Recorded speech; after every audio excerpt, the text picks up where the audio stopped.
folks, I'm Rob Franick. I'm editor-in-chief here at the Princeton Review. And folks, you are in store for an action-packed 15 minutes with us. If you joined us last week for our 17-question series, you'll know that we're calling in higher ed brass, higher ed administrators across the higher education channel. We are so lucky to have one of those folks with us today, Dr. Ramchand. She's been my dear friend and colleague for a long time, both at the University of Houston and now at the University of Missouri, Mizzou. So Latha, please do introduce yourself. Tell us your name and your title. Thank you so much, Rob. It is such a pleasure to be here with you, and I am so thrilled.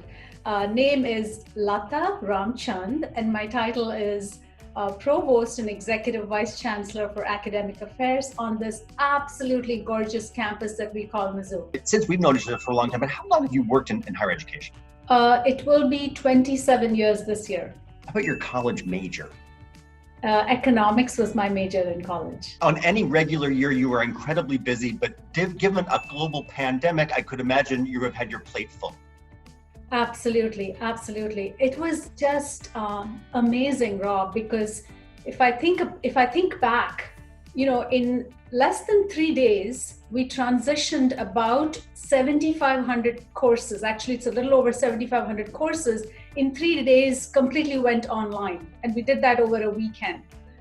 The range of decisions we had to make related to that. So it's not just moving something online. It is adjusting your syllabus requirements, recalibrating what you expect from the students, the grading policy, the commencement issues, what happens to research. We have a beautiful campus and we have a ton of research facilities, from mice to greenhouses to a nuclear reactor. How do you manage all this and make decisions while you're in the middle of a pandemic? So a lot of quick decisions had to be made, and we did it. Our faculty did it, our staff did it amazingly. How about the biggest lesson that you or your team at Mizzou learned about switching online to online classes so quickly this spring? As you said, just over a 72-hour period. That is just colossal.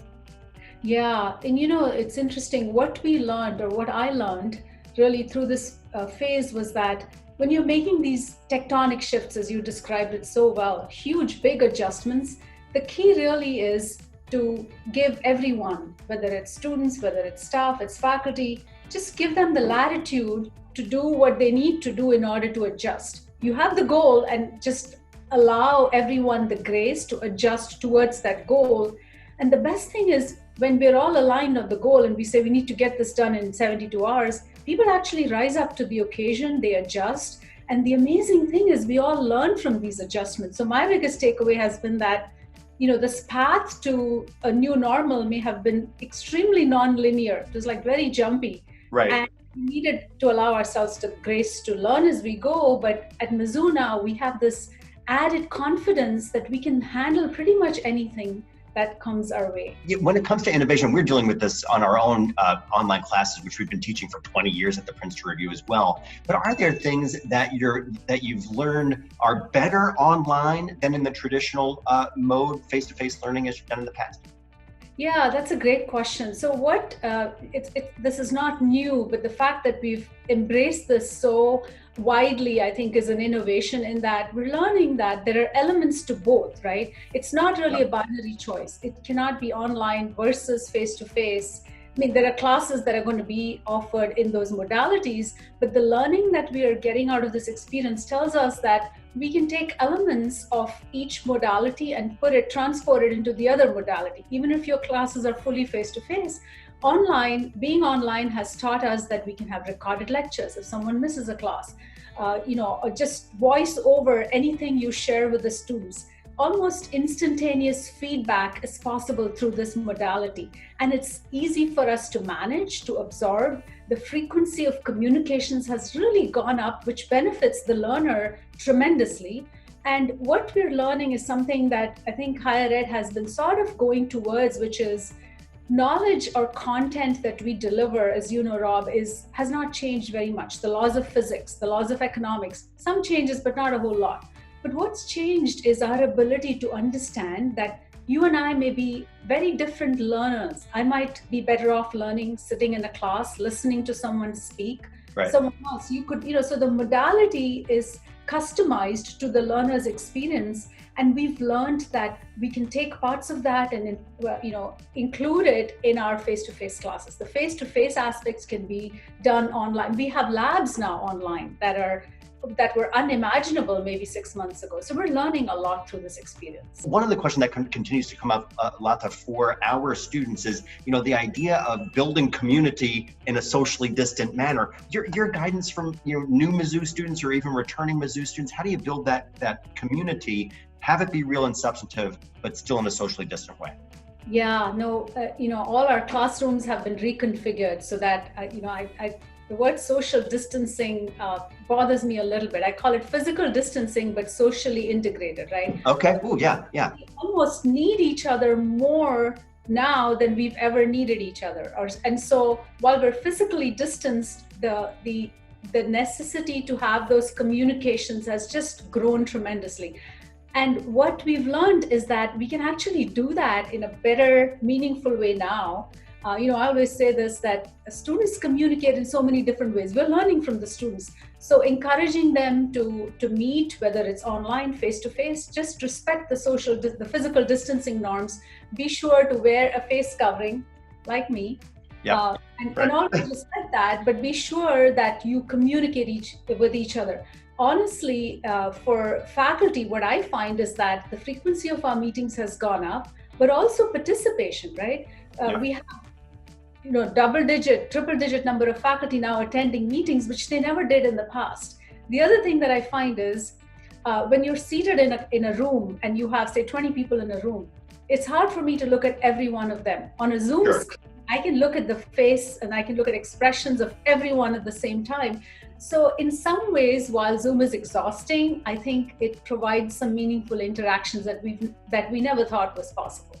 I totally hear it, and you're right. The idea of connectedness. I mean, you and I, since we've worked together for so long, I mostly give lectures. Most of those are in person, and I thought that I would lose that connection with an audience. But the truth is, I now have a different connection, and in many ways, I see people's reaction in a completely up close way, exhausting as it may be, but totally true.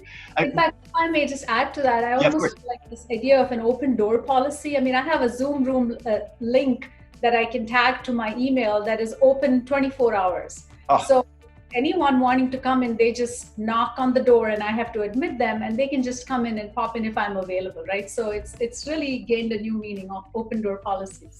The top piece of advice, to give instructors, and teachers to effectively teach online.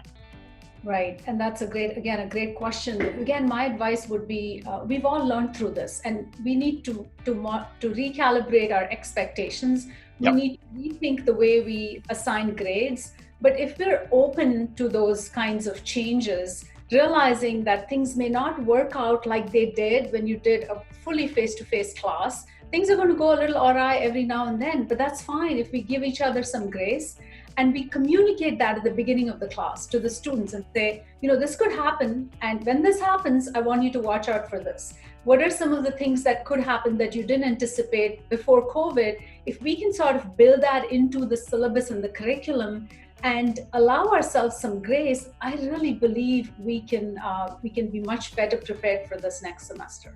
Similar advice for students. How are you addressing them or instructing them to best advice for learning effectively online, I should say? Yeah, and that's been interesting as well, because in a classroom it's just the student and their materials and their books and their laptops. When you go virtual, and given what happened with COVID, I could have a student in Hawaii speaking out of their bedroom and someone else who's sitting in an office, and there's a lawnmower out there and there's sounds, and then there's a TV and someone. So recognizing that these distractions can occur and that we need to be prepared to address those in a very respectful fashion. Okay. It does, right? I mean, I had a lawnmower outside my door the other day, and they were just, the noise was just booming, and I muted it, but then when I have to speak, I have to turn it on, and just allowing ourselves the grace to say, okay, this is going to be a little different. Right. being open to that goes a long way. Here's the million-dollar question, Latha. Plans for the fall, and these have been shifting for so many schools, even over the last week of time. Are you planning to reopen at Mizzou online, in-person, hybrid, a mix of all? Yeah, no, that's a great question, and you're absolutely right. You know, we have such a beautiful campus here, and you've seen it. Our campus is a botanic garden.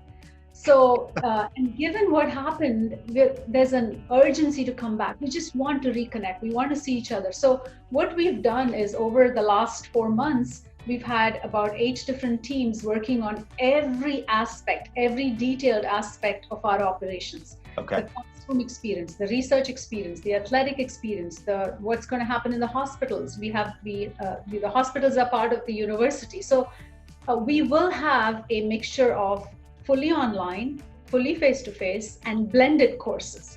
Okay. All the face-to-face in-person classes have been, the classrooms have been set up so that students are physically distanced. So the size is now set to accommodate only X number of students. When that happens, we need to make adjustments for large sections, whether it's block scheduling, whether it's holding a class in our basketball arena. So again, innovation like we've never thought about before, but all modalities are going to be offered. You know, since I've been to your campus, I'm familiar with the community, but those folks that might not be familiar with where Mizzou is located, just what if COVID cases dramatically rise or dramatically fall? Do you have a plan in place for that? Yeah, again, great question. So Mizzou is unique in that, it's a campus town. So the town-gown relationship is pretty strong. Yeah. So we have great relationships with the city, the mayor's office, the public health community, and the university itself has hospitals, the School of Medicine, the School of Nursing, the School of Health Professions.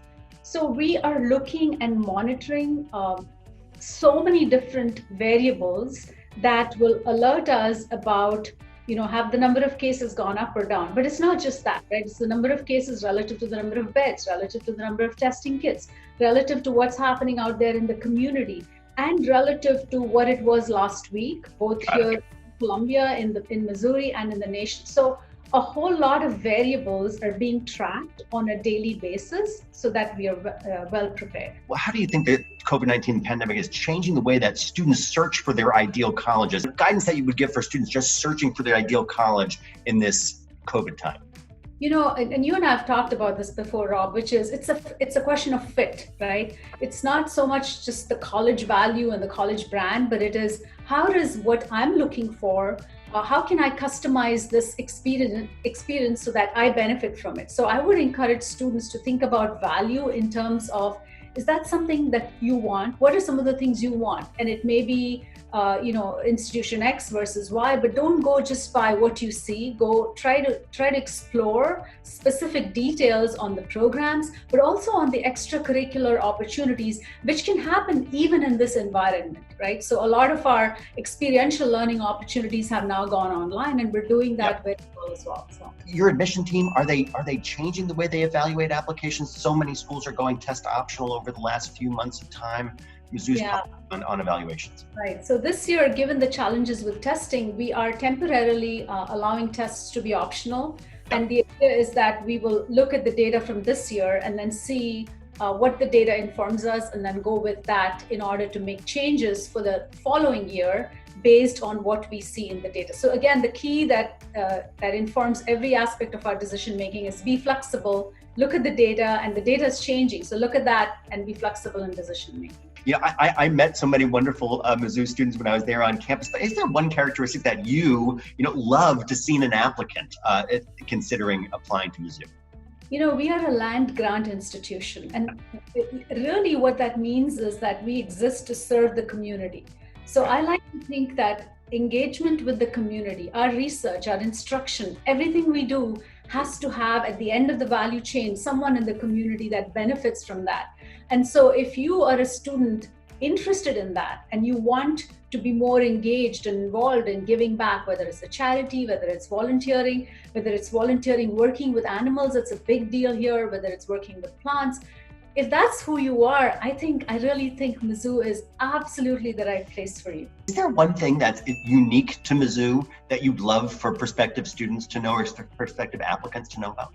Yeah, again, great question. We have several schools that are known for their brand. The journalism school, the J school as they call it, is very well known, and Mizzou is known for its J school. Honestly, if you dig deeper, what the J school is also known for is what's called the Mizzou method. And when I came here, Rob, 2 years ago, this Mizzou method was I would hear this word, and really what it is we call it experiential learning today. Right. Who had adopted this many, many years ago. And what I mean by that is so many aspects of our learning, our curriculum is very hands-on. There are students who work on the farms. There are students who work with animals because that's part of their degree, live Right. hands-on experiences. And now we're doing that online as well. We have the Entrepreneur Quest, and that went online. We had a group of students working with AT&T in Dallas to figure out, 5G for a campus. So our focus on making everything experiential was done through the Mizzou method, but I think we need to call it something else now because it's also being offered online and quite successfully. One question, that you'd love for applicants, students that are applying to Mizzou to ask on a visit. Yes. So ask about the range of resources we offer, not just inside the class, but outside. So health is a huge thing on our campus. Okay. Holistic approach to health. Financial wellness, whether it's physical, whether it's mental health, the range of services and resources available to students is just amazing. And I would encourage students to ask more about not just the academic experience, but the outside the class or the extracurricular as well. How would you advise, your students about this unique admission cycle? There's so much angst that we're hearing from students about the cycle, but looking for your guidance. Yeah, no, again, this is so challenging in so many ways, but I would suggest that let this period not derail anyone's plans, right? Stick to your plans because we can make it happen. Institutions are eager to customize the student's learning experience so the student gets the benefit of that. So make sure you don't allow this phase to derail your plans, but also be open to making changes. And you have your dreams, you have your goals, you can absolutely accomplish those. 10 years from now, we'll all look back on this and say, what a wonderful experience it was because it pushed us to learn and to really dare ourselves to do things we had never dreamt we could. That is a perfect way to end this glorious conversation. I so underscore what you're saying. We're going to look back on this. We're going to continue to learn, and this is going to be a fine experience for so many students, faculty, administrators, and so on. Dr. Ramchand, Latha, my dear colleague and friend, thank you so much for taking the time. I know our students and families will appreciate it. Thank you, Rob. It's been fun. Thank you.